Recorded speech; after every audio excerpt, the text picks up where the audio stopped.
ஹரே கிருஷ்ணா. ஓம் நமோ பகவத்தே வாசுதேவாய. நாராயணம் நமஸ்கிருத்யம் நரம் சைவ நரோத்தமம் தேவீம் சரஸ்வதீம் யாசம் ததோ ஜெயம் உதீரயேத். நஷ்டப்பிராயேஷு அபத்ரேஷு நித்யம் பாகவத சேவையாம் பகவதி உத்தம ஸ்லோகே பக்தேர் பவதி நைஷ்டகி. ஹரே கிருஷ்ணா. ஸ்ரீமத் பாகவதம் ஸ்கந்தம் 9 அத்தியாயம் 9 அம்சுமானின் வம்சம் என்னும் தலைப்பில் பதம் 18.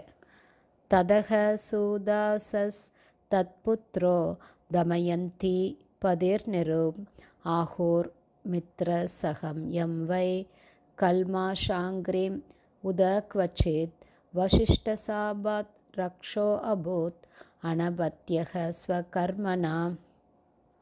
Word by word meaning. தத சர்வகாமனிலிருந்து சுதாசன் பிறந்தார். தத்புத்திர சுதாசனின் மகன். தமயந்தி பதி தமயந்தியின் கணவர். நிர்ப அவர் அரசரானார். ஆஹு என்று கூறப்படுகிறது. மித்ரசகன் எம் வை தவிரவும் கல்மா ஷாங்கிரீம் கல்மாஷபாதனால் உத அறியப்படும் கொச்சித் சில சமயங்களில் வசிஷ்ட சாபாத் வசிஷ்டரால் சபிக்கப்பட்டதால் ரக்ஷ ஒரு ராட்சசனாக அபூத் ஆனார். அனபத்திய மகனில்லாமல் ஸ்வகர்மனா அவரது சொந்த பாவச் செயலால். டிரான்ஸ்லேஷன். சர்வ காமனுக்கு சுதாசன் என்றொரு மகன் இருந்தார். சௌதாசன் என்ற அவரது மகன் தமயந்தியின் கணவராவார். சௌதாசன் சில சமயங்களில் மித்ர சகன் அல்லது கல்மாஷபாதன் என்றும் அறியப்பட்டார். தீய செயல்களின் காரணத்தால் புத்திரபாகியம் இல்லாமல் இருந்த இவர் வசிஷ்டரால் சபிக்கப்பட்டு ஒரு ராட்சசனாக மாறினார். பதம் 19.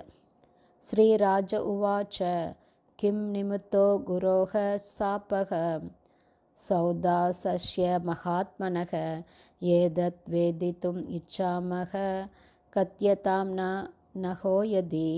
Word by word meaning. ஸ்ரீராஜ உவாச்ச பரீட்சித் மகாராஜா கூறினார்.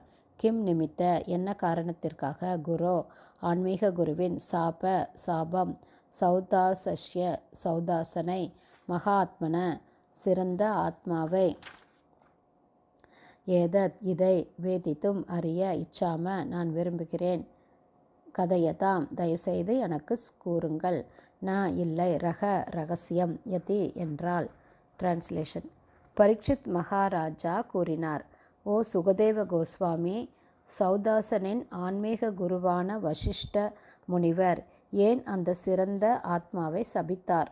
இதை நான் அறிய விரும்புகிறேன். இதில் இரகசியம் எதுவும் இல்லை என்றால் தயவு செய்து எனக்கு இதை பற்றி கூறியருள வேண்டுகிறேன். ஹரே கிருஷ்ணா. ஸ்ரீமத் பாகவதம் ஸ்கந்தம் 9 அத்தியாயம் 9 அம்சுமானின் வம்சம் என்னும் தலைப்பில் பதங்கள் 18, 19 ஸ்ரீல பக்திவேதாந்த சுவாமி பிரபுபாதாவின் விளக்க உரை இத்துடன் நிறைவடைந்தது. ஹரே கிருஷ்ணா. குருதேவுக்கு ஜெய். பிரபுபாதுக்கு ஜெய்.